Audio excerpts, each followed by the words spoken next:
लग्नाला 3 दिवस झाले होते, पण अजूनही घरात लग्नानंतरची पूजा झालेली नव्हती. सासरच्या घरात नेहमी नव्या सुनेचा येण्याचा आनंद असतो. घरात देवासमोर पूजा होते, नातेवाईक जमतात, सगळे मिळून नव्या जोडप्याला आशीर्वाद देतात. पण राम आणि दीपाच्या घरात मात्र त्या आनंदावर एक विचित्र सावट आलं होतं. दीपा दिवसभर आपल्या खोलीतच असायची. राम तिच्याशी फारसं बोलत नव्हता आणि घरातील बाकीचे लोकही जणू कोणत्या तरी मोठ्या वादळाची वाट पाहत होते. सगळ्यांच्या मनात एकच प्रश्न होता, खरं काय आहे? दीपाच्या पोटात 3 महिन्यांचा गर्भ होता. दीपा म्हणत होती की तो रामचाच आहे, पण रामला तर मात्र काहीच आठवत नव्हतं. तो सतत आपल्या भूतकाळात डोकावत होता. एकदा, दोनदा, 10 वेळा, पण त्याला काहीही आठवत नव्हतं. अचानक त्याला दीपाने सांगितलेली एक गोष्ट आठवली. रिसॉर्ट. रामने डोळे मिटले. कदाचित खरंच त्या दिवशी काहीतरी झालं असेल.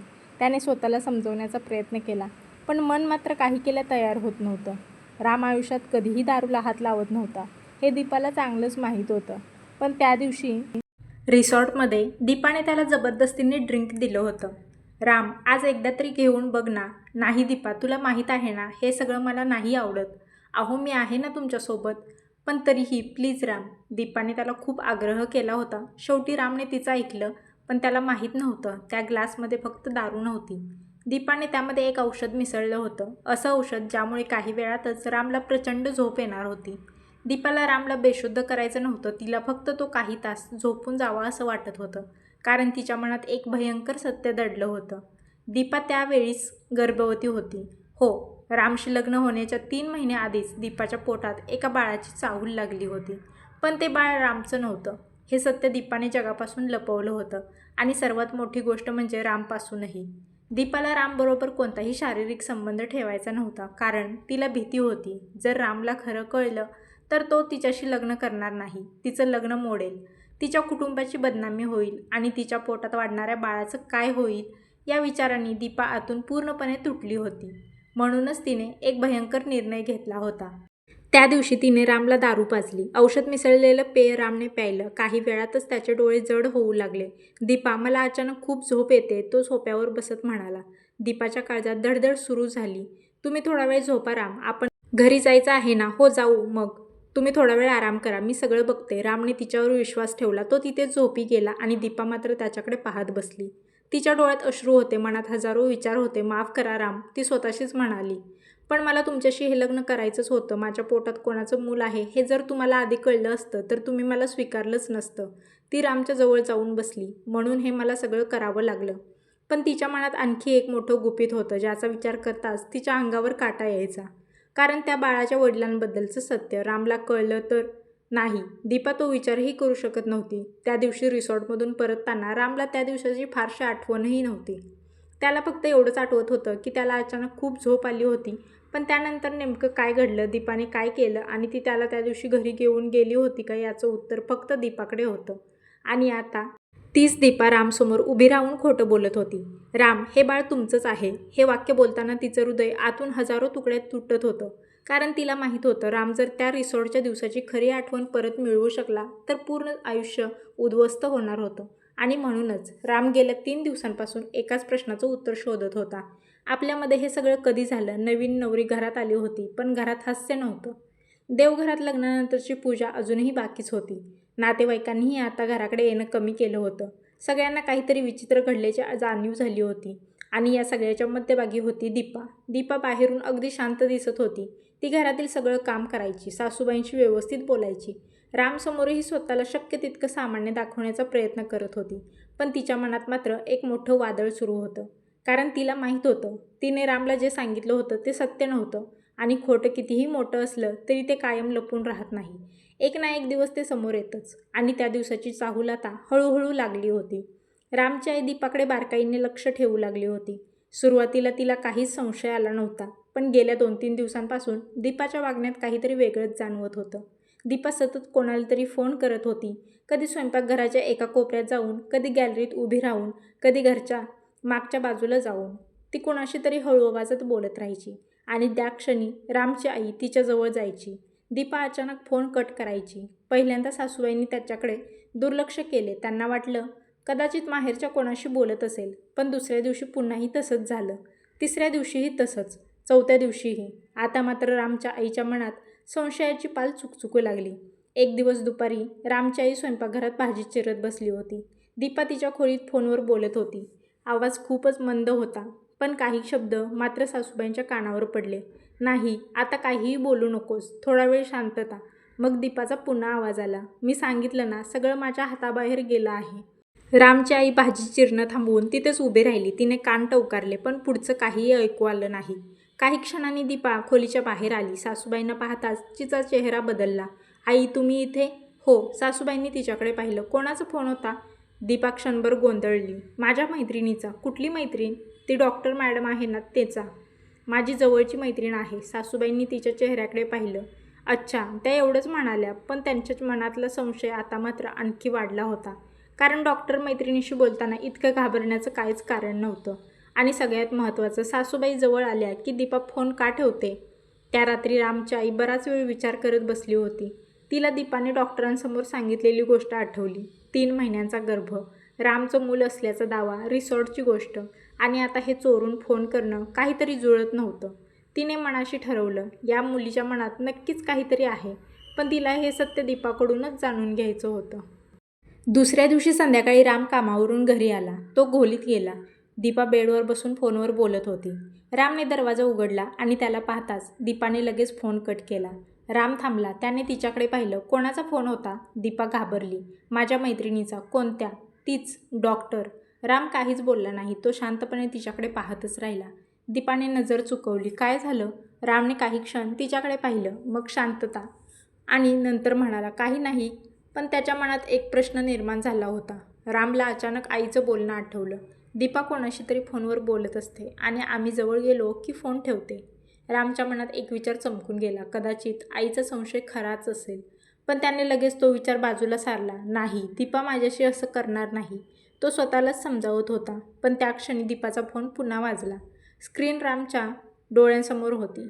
नाव सेव्ह केलेलं नव्हतं. फक्त एक अनोळखी नंबर होता. दीपाने फोनकडे पाहिलं. तिच्या चेहऱ्यावर अचानक भीती पसरली होती. रामने ते स्पष्ट पाहिलं. "उचल ना फोन." दीपा काहीच बोलली नाही. फोन सतत वाजत होता. रामने पुन्हा विचारलं, "दीपा, फोन का उचलत नाहीस?" "मला बोलायचं नाही." "पण कोणाचा फोन आहे?" "मला माहीत नाही." रामच्या चेहऱ्यावर आता संशय स्पष्ट दिसू लागला. "माहीत नाही." दीपाने फोन सायलेंट केला. "कदाचित चुकीचा नंबर असेल." राम काहीच बोलला नाही, पण त्याने त्या नंबरकडे लक्ष ठेवलं. त्या रात्री सगळे झोपल्यानंतर राम बराच वेळ जागा होता. त्याच्या मनात एकामागून एक प्रश्न होते. दीपा खरंच डॉक्टर मैत्रिणीशी बोलत आहे का? मग फोन करताना ती माझ्यापासून का लपवते? तो अनोळखी नंबर कोणाचा आहे? आणि सगळ्यात महत्त्वाचं, दीपा मला पूर्ण सत्य सांगत आहे का? अचानक रामच्या मनात एक भयंकर विचार आला. कदाचित दीपाने सांगितलेली रिसॉर्टची गोष्ट खोटी असेल. कदाचित त्या बाळाचा त्याच्याशी काहीच संबंध नसेल. तो विचार करत असतानाच शेजारी झोपलेली दीपा अचानक उठली. तिने हळूच आपला फोन उचलला. रामने डोळे बंद केले, पण तो झोपलेला नव्हता. दीपा सावकाश बेडवरून उठली, खिडकीजवळ गेली आणि पुन्हा त्या नंबरवरून फोन केला. "हॅलो." तिचा आवाज अतिशय मंद होता. रामने डोळे किंचित उघडले. त्याला दीपाचा आवाज ऐकू येत होता. "तू मला पुन्हा फोन का केला?" समोरच्या व्यक्तीने काहीतरी सांगितलं. दीपा घाबरली. "नाही, तू इथे येऊ नकोस." थोडा वेळ शांतता पसरली. मग ती पुन्हा म्हणाली, "रामला जर कळलं तर सगळं संपेल." रामच्या अचानक डोळ्यात भीती दाटली. "रामला जर कळलं तर सगळं संपेल." दीपा पुन्हा म्हणाली, "आता तू माझ्या आयुष्यात येऊ नकोस." समोरून पुन्हा काहीतरी बोललं गेलं आणि त्यानंतर दीपाने जे शब्द उच्चारले ते ऐकून रामच्या अंगावर काटा आला. "हे मूल तुझं आहे. हे सत्य मी कायमच लपवून ठेवणार आहे." रामच्या डोळ्यांसमोर अंधार पसरला. त्याला जणू जगानेच फसवलं होतं. त्याच्या कानात फक्त एकच वाक्य घुमत होतं, "हे मूल तुझं आहे." रामच्या मनात हजारो प्रश्न उभे राहिले. आणि मग दीपा त्याला का म्हणाली होती, "हे मूल तुझंच आहे?" त्यावर शंका निर्माण झाली. दीपाने फोनवर शेवटचं वाक्य म्हटलं, "तू माझ्या नवऱ्याला काहीही सांगितलंस तर मी तुला कधीच माफ करणार नाही." रामच्या छातीत धडधड वाढली. आता त्याला समजलं होतं, दीपा काहीतरी सत्य लपवत होती आणि सत्याचा शेवट खोटं होता हे तिलाही कळत नव्हते. रामने ठरवलं, तो दीपाला लगेच काहीही विचारणार नव्हता. कारण आता त्याला फक्त सत्य ऐकायचं नव्हतं, त्याला सत्याचा पुरावाही हवा होता. आणि त्या पुराव्यासाठी रामने दुसऱ्याच दिवशी एक असा निर्णय घेतला, ज्यामुळे दीपाचं लपवलेलं गुपित कायमचं उघड होणार होतं. राम तसाच डोळे झाकून बेडवर पडून राहिला, पण तो झोपला नव्हता. त्याच्या मनात विचारांचं वादळ सुरूच होतं. दीपा त्याच्या अगदी जवळच उभी होती. तिला वाटत होतं राम गाढ झोपला आहे, पण रामने झोपण्याचं नाटक केलं होतं. त्याने दीपाचा एक एक शब्द ऐकला होता. तू इथे येऊ नकोस. रामला जर कळलं तर सगळं संपेल. हे मूल तुझं आहे. हे शब्द रामच्या कानात पुन्हा पुन्हा घुमत होते. पण त्या फोनच्या संभाषणातून रामला एक गोष्ट मात्र नक्की समजली होती. दीपाच्या आयुष्यात कोणीतरी दुसरी व्यक्ती आहे आणि अशी व्यक्ती जिला दीपाला भेटायचं आहे. आणि दीपाला त्या व्यक्तीची भीती वाटत होती. रामने डोळे बंदच ठेवले. दीपा पुन्हा बेडवर येऊन झोपली. पण रामच्या डोळ्यातून झोप पूर्णपणे गायब झाली होती. त्याला आता फक्त एकच गोष्ट जाणून घ्यायची होती. तो माणूस कोण आहे? दीपाचं त्याच्याशी काय नातं आहे? आणि सर्वात महत्त्वाचं म्हणजे दीपाच्या पोटात वाढणारं बाळ खरंच त्याचं आहे का? रामला स्वतःच्या मनावर विश्वासच बसत नव्हता. कालपर्यंत ज्या मुलीला तो आपल्या आयुष्याची जोडीदार समजत होता, आज तिच्याबद्दल त्याच्या मनात इतके प्रश्न निर्माण झाले होते. त्याला वाटत होतं आत्ताच दीपाला उठवावं, तिच्यासमोर फोन ठेवावा आणि विचारावं, कोण आहे तो? तुझ्या पोटात त्याचं मूल आहे का? आणि मग माझ्याशी लग्न का केलंस? पण रामने स्वतःला थांबवलं. त्याने ठरवलं, नाही, आत्ता नाही. मी जर आत्ताच तिला विचारलं तर ती पुन्हा खोटं बोलेल. मला आधी पूर्ण सत्य समजून घ्यायचं आहे. रामच्या मनात एक विचार आला. कदाचित आई बरोबर म्हणत होती. दीपा काहीतरी लपवत आहे. त्या रात्री रामने एकही क्षण नीट झोप घेतली नाही. पहाटे त्याने डोळे उघडले तेव्हा घरात लगबग सुरू झाली होती. कारण दुसऱ्या दिवशी अखेर लग्नानंतरची पूजा होणार होती. घरातील सगळ्यांनी ठरवलं होतं की लग्नानंतरची पूजा मोठ्या पद्धतीने करायची. रामची आई सकाळपासून तयारीला लागली होती. घरात पुन्हा पाहुण्यांची ये-जा सुरू झाली होती. देवघर सजवलं जात होतं. फुलांच्या माळा लावल्या होत्या. पूजेची तयारी झाली होती. पण रामच्या मनात मात्र काल रात्रीचं संभाषण घुमत होतं. दीपा सकाळी सकाळी उठली. तिने रामकडे पाहिलं. राम अगदी शांत होता, नेहमीसारखा. दीपाला क्षणभर वाटलं. रामने तिच्याकडे पाहिलं. हां, तुम्ही काल नीट झोपलात ना? रामच्या मनात आलं. तुला खरं सांगू का नाही? तुझ्या फोनवरचं सगळं संभाषण ऐकत होतो. पण त्याने चेहऱ्यावर कोणताही भाव न आणता फक्त एवढंच म्हटलं, हो. दीपाने सुटकेचा श्वास घेतला. रामने ते पाहिलं. त्याला जाणवलं दीपाला वाटत होतं की त्याला काहीच माहीत नाही आणि म्हणूनच रामने शांत राहण्याचा निर्णय घेतला.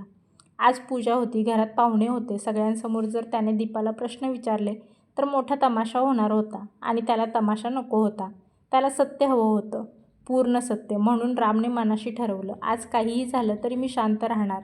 पण पूजा संपल्यानंतर दीपाच्या त्या फोनचा शोध मी नक्की घेणार आणि ती व्यक्ती कोण आहे हेही शोधणार. पूजेची वेळ जवळ आली. दीपाला नववधूप्रमाणे तयार करण्यात आलं. तिच्या अंगावर सुंदर साडी होती. कपाळावर कुंकू होतं. गळ्यात मंगळसूत्र होतं. ती अगदी नव्या नवरीसारखी दिसत होती. पण तिच्या चेहऱ्यावर आनंद नव्हता. ती सतत मोबाईलकडे पाहत होती. रामच्या आईच्या नजरेतून ते काही सुटलंच नाही. दीपा दचकली. काय झालं? काही नाही. मग सारखं मोबाईलकडे का पाहत आहेस? दीपाने पटकन मोबाईल बाजूला ठेवला. तसं काही नाही आई. रामची आई तिच्याकडे संशयाने पाहत राहिली आणि त्या क्षणी दीपाचा मोबाईल पुन्हा वाजला. सगळ्यांच्या नजरा तिच्याकडे वळल्या.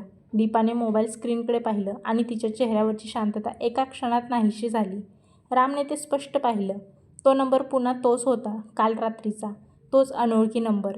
दीपाच्या हाताला कंप सुटला. राम शांतपणे तिच्याकडे पाहत होता. दीपाने फोन उचलला नाही. काही सेकंदांनी फोन बंद झाला. पण लगेचच एक मेसेज आला. दीपाने मेसेज उघडला आणि तो वाचताच तिच्या हातातून मोबाईल जवळजवळ खालीच पडला. रामने तिच्या चेहऱ्याकडे पाहिलं. तो काही बोलला नाही. पण त्याच्या मनात आता एकच गोष्ट स्पष्ट झाली होती. आजची पूजा संपेपर्यंत तो शांत राहणार होता. पण पूजेनंतर त्या नंबरचा शोध घेणार होता. कारण त्या नंबरच्या मागेच कदाचित दीपाचं सगळ्यात मोठं गुपित लपलेलं होतं.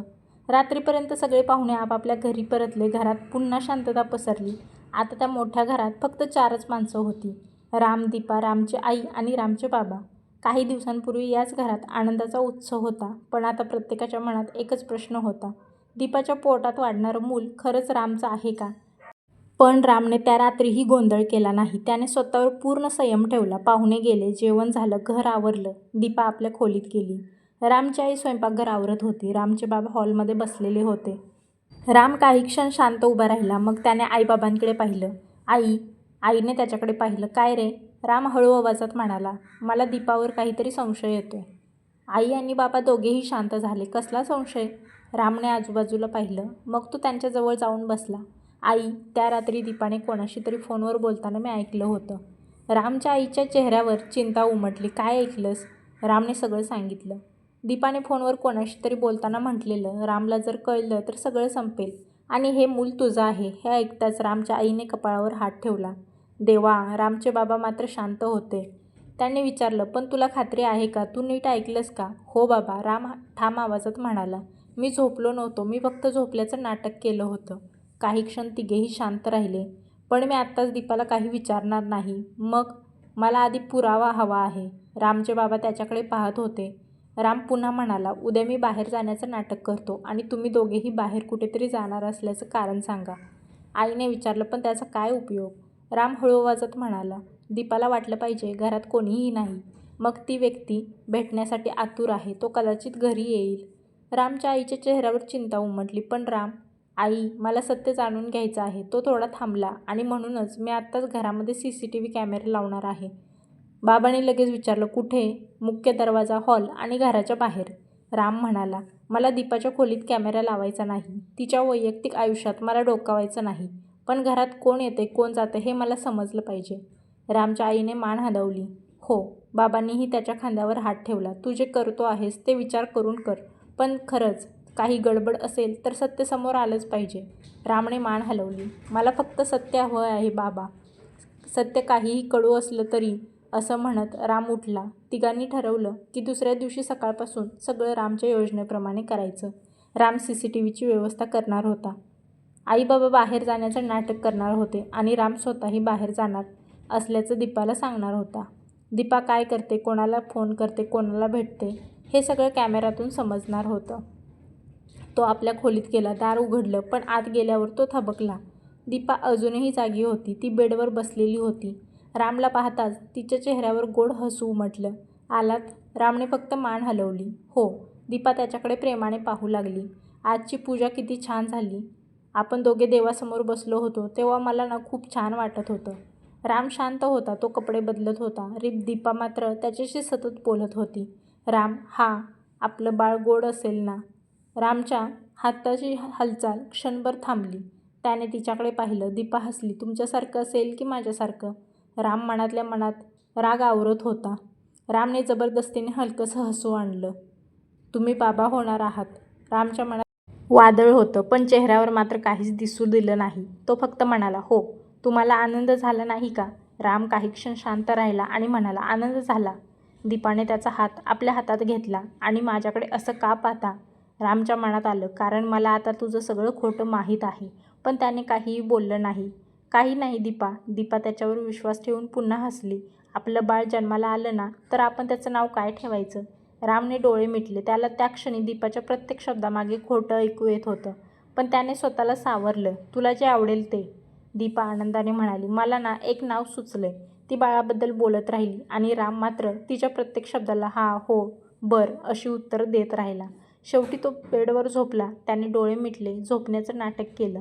दीपाला वाटलं राम झोपला, पण रामच्या मनात फक्त एकच विचार होता. उद्या या घरात कोण येणार आहे? दीपाला कोण भेटणार? आणि त्या व्यक्तीने खरंच सांगितलं असेल का की हे मूल त्याचं आहे? रामने मनाशी ठरवलं होतं. उद्या तो दीपाला काहीही विचारणार नव्हता. तो फक्त पाहणार होता. CCTV सगळं रेकॉर्ड करणार होतं आणि जर खरंच दीपाच्या आयुष्यात कोणीतरी दुसरा पुरुष असेल तर उद्याच्या दिवसानंतर दीपाचं सगळं खोटं कायमचं उघड होणार होतं. पण रामला अजून एक गोष्ट माहीत नव्हती. दुसऱ्या दिवशी सकाळी घराबाहेर पडण्याचं नाटक केल्यानंतर दीपाच्या मोबाईलवर एक मेसेज येणार होता. मी येतोय आज. तो मेसेज वाचल्यानंतर दीपाच्या चेहऱ्यावर जी भीती दिसणार होती ती रामच्या CCTV कॅमेऱ्यात स्पष्टपणे कैद होणार होती. आणि मग रामच्या आयुष्यातील सर्वात मोठा सस्पेन्स उघडायला सुरुवात होणार होती. दुसऱ्या दिवशी सकाळ झाली. सूर्याची किरणं खिडकीतून घरात येत होती. घरात नेहमीसारखी सकाळची लगबग सुरू झाली होती. पण त्या सकाळी रामच्या मनात एक वेगळाच प्लॅन तयार होता. रात्रभर तो नीट झोपला नव्हता. काल रात्री त्याने जे ऐकलं होतं त्यानंतर त्याला एक क्षणही शांतता मिळाली नव्हती. दीपाच्या आयुष्यात कोणीतरी होतं, कोणीतरी ज्याला दीपाला भेटायचं होतं आणि त्या व्यक्तीचं कदाचित दीपाला फोन केला होता. रामला आता त्या व्यक्तीला स्वतःच्या डोळ्यांनी पाहायचं होतं. त्याला सत्य हवं होतं. कसलाही अंदाज नको, कसलाही गैरसमज नको. म्हणूनच आजचा दिवस त्याच्यासाठी खूप महत्त्वाचा होता. राम सकाळी उठला. त्याने नेहमीसारखं आवरलं. चेहऱ्यावर मात्र काहीही भाव दिसू दिले नाहीत. दीपाही उठली होती. ती स्वयंपाकघरात सासूबाईंना मदत करत होती. रामची आई आणि बाबा दोघांनाही सगळं माहीत होतं. काल रात्रीच तिघांनी मिळून ठरवलं होतं. आज दीपाला वाटलं पाहिजे की घरात दिवसभर कोणीही नसणार आहे. राम बाहेर जाणार आई बाबाही बाहेर जाणार आणि मग दीपाला ज्याला भेटायचं आहे तो जर खरंच घरी आला तर CCTVमध्ये सगळं रेकॉर्ड होणार. रामने घरामध्ये कॅमेरे आधीच लावले होते. मुख्य दरवाजा, घराचा बाहेरचा भाग, हॉल आणि घराच्या आजूबाजूचा परिसर सगळं रामच्या मोबाईलला जोडलेलं होतं. त्याने एकदा मोबाईलवर कॅमेरे तपासले. सगळं व्यवस्थित सुरू होतं. आता फक्त दीपाला घरात पूर्णपणे एकटा असल्याचा विश्वास देणं बाकी होतं. रामने मुद्दाम मोठ्या आवाजात आईला हाक मारली. आई. स्वयंपाकघरातून आईचा आवाज आला. काय रे? राम मुद्दाम मोठ्या आवाजात म्हणाला. आई, मी आज ऑफिसला जातोय. दीपा स्वयंपाकघरातच होती. रामचा आवाज ऐकून तिने लगेच त्याच्याकडे पाहिलं. राम पुढे म्हणाला, आज माझा खूप महत्त्वाच्या मीटिंग्स आहेत. दिवसभर मी ऑफिसमध्येच असणार आहे. मला घरी यायला खूप उशीर होईल. दीपाच्या चेहऱ्यावर क्षणभर वेगळाच आनंद उमटला, पण तिने लगेच तो आनंद लपवला. रामची आई मुद्दाम म्हणाली, अरे हो का? मग तू डबा घेऊन जा. बाहेरचं काही खाऊ नकोस. हो आई, रामने मुद्दाम हसत उत्तर दिलं. आज मला वेळच मिळणार नाही. मीटिंग्स आहेत ना. दीपाचं मन मात्र आतून आनंदाने भरून आलं होतं. तिला वाटलं आज दिवसभर राम घरात नसणार. पण एवढ्यावरच प्लॅन संपला नव्हता. रामचे बाबा तिथेच बसले होते. ते अचानक म्हणाले, अरे राम, आमचंही आज बँकेत महत्त्वाचं काम आहे. रामने बाबांकडे पाहिलं. बाबा पुढे म्हणाले, काही कागदपत्रांचं काम आहे. बराच वेळ लागणार आहे. आम्हीही जेवण करून बँकेत जाणार आहोत. रामची आई लगेच म्हणाली, हो रे, आम्ही दोघंही आज बाहेरच असू. कदाचित संध्याकाळपर्यंत घरी यायला उशीर होईल. दीपा हे सगळं अगदी लक्ष देऊन ऐकत होती. तिच्या चेहऱ्यावर आता आनंद लपवताही लपत नव्हता. ती मनातल्या मनात म्हणत होती, म्हणजे आज घरात मी एकटीच असणार. तिच्या चेहऱ्यावर एक हलकंसं समाधान उमटलं. पण तिला अजिबात कल्पना नव्हती की हे सगळं तिच्यासाठीच रचलेलं नाटक होतं. राम तिच्याकडे लक्ष ठेवून होता. दीपाच्या चेहऱ्यावर आनंद नजरेतून सुटला नाही. त्याला क्षणभर मनातून खूप वाईट वाटलं. त्याच्या घरातले सगळे लोक बाहेर जाणार आहेत हे ऐकून तिला एवढा आनंद का झाला? पण रामने स्वतःला सावरलं. तो मनात म्हणाला, आज सत्य समोर येऊ दे. रामची आई मुद्दाम म्हणाली, दीपा, तू पण दुपारी आराम कर. आम्ही सगळे बाहेर असणार आहोत. दीपाने लगेच उत्तर दिलं, हो आई. तिच्या आवाजातला आनंद आईच्या लक्षात आला.